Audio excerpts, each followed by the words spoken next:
Then you have in 1994, Bombay Stock Exchange, what it did? It couldn't fight that system, right? Went in electronic. Now at this stage, you look back at Bangalore Stock Exchange, what do? We have to follow the line or no? So we followed the line. I was the chairman of the screen-based trading committee. We went to Mumbai hundreds of times possibly, secured the software, started our own software called Bgse, Bangalore Electronic Securities Trading. So that was an innovation at that point of time. Joined the category because, as I told you, nothing is constant. We need to catch up. So we just did the catching up. 29 July 1996 is when we launched BSE, and that's when we started going online and our market started becoming online. So this is how it became from outcry, and this is what it sort of looks like. Now case number 2.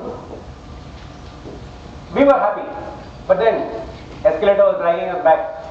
What happened?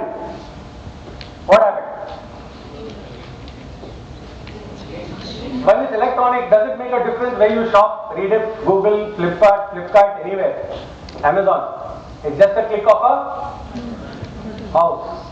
Okay? So, what happens? The business started gravitating towards bigger markets because bigger markets have more players, more orders, and the prices better or worse? So then, would you want to buy in a bigger market?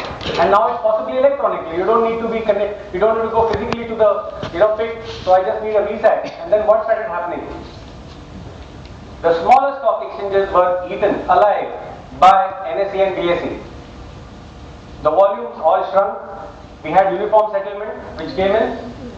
That means all had the same timings, same week, same everything. So that started putting the death knell into the stock exchanges.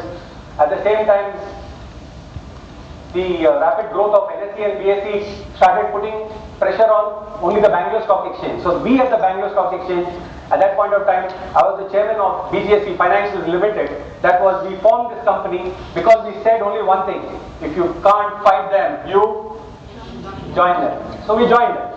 In what way did we join them? We joined them by making another platform on the subsidiary, which was owned by 53% was owned by the stock exchange, and 47% of this company was owned by the shareholders or the members of the company of Bangalore Stock Exchange. And we formed this company, Bgse Financials Limited. And at the same time, after that, we were able to survive, and we were able to trade on the bigger exchanges, give our clients what they wanted on the bigger exchanges, serve them, because everybody wants personalized service. And today, Bgse Financials has one of the largest demat accounts in Karnataka today, 1.2 lakh demat accounts they are currently having. So this is how, plus the volumes are also there, but these volumes no more happen on Bangalore Stock Exchange. That platform is over as of now. It all gets gravitated to Bgse Financials Limited. And through Bgse Financials, it goes and joins up either to the National Stock Exchange or Bombay Stock Exchange. So this was another innovation which took place. Again, we had to change, there was no choice. Crisis was on the door. Either you move or you are taken off. And we've seen this happening continuously, especially in the stock exchanges. If you have seen what the stock exchanges were, just like how technology has changed. Technology has changed the future of the stock exchanges and the way we are functioning today also. So fine, as of now it's still surviving and going strong. We come to the third very, very important case. Here I was involved as a treasurer on the stock exchange at that particular point of time. It still continues to remain a charitable hospital, but it was called City Charitable Hospital. 2008 to 2010 is when I was there at that point of time. Now I serve on the board. So this was opened in 1975. It's a 120 bed hospital, having almost 1 lakh outpatients. Now it's gone up to 1.5 lakh outpatients. So that was the hospital which was there. In Sampangiram Nagar, at that point of time, Sampangiram Nagar incidentally is a place behind Pallavi Theatre. Right? You're aware of that.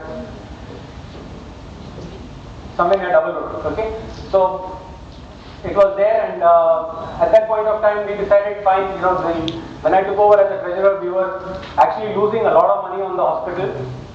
We started innovating and strategizing. The first thing we did is at least remove the word charitable, because what tends to happen is we find that the word charitable gives a lower connotation. Though we have, even today, you have certain medical ratios like death ratio, average length of stay in the hospital, etc., infection ratio, etc. All those parameters we are better than the so-called Malayas and Manipals even today. But we didn't get that because the only reason was that our base was small, and second is the word charitable didn't get us the richer clients in. And we always find that anybody who's coming in with more money, we can subsidize more. Can we or no? For one rich patient, I can get how many more poor patients, I can treat them. So that's why we upgraded our entire facilities. We came up with a Golden Jubilee block. And in that block, that's the state-of-the-art block with everything which you'll find in any of the other hospitals. We upgraded the entire look. We went in for a new admin block. We are currently NABL and NABH certified, which is the best in the country. That's the national level, like how you get NAC. Our director, we had a team of doctors who came down and performed surgeries from London. They did 5 knee replacement surgeries just as a part of our Golden Jubilee celebrations, etc.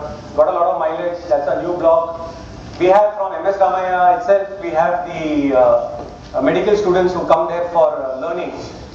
Some of the Malaysian students, we've got almost 140 of them who come down to our hospital, and you can see them there with all what is happening. And all this started contributing to the revenues, and we are definitely above the 1 crore plus bracket in a short span of 2 years. Just by innovating one, second branding, we just upgraded whatever we could. We updated our brochures, made it look a little bit more corporate. Because what has happened, nobody wants to just go to a nursing home, hospital type of thing. They want something better. So change was the name of the game, and we needed to change with the times, and that's how we've done it here.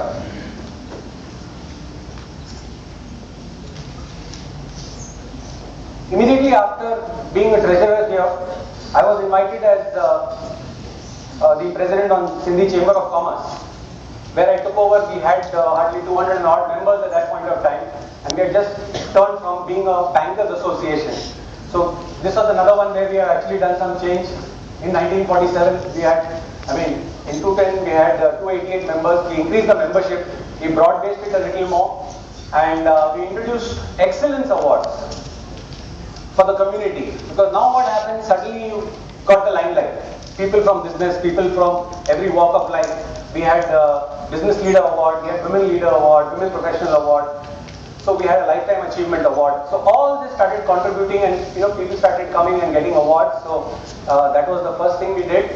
We had, again here the balance sheet was nothing great. We had a lot of lectures and conferences. The last conference we had Mohandas Pai, the ex-Infosician, and now with Manipal, who was there, who addressed our audience on his vision for 2050.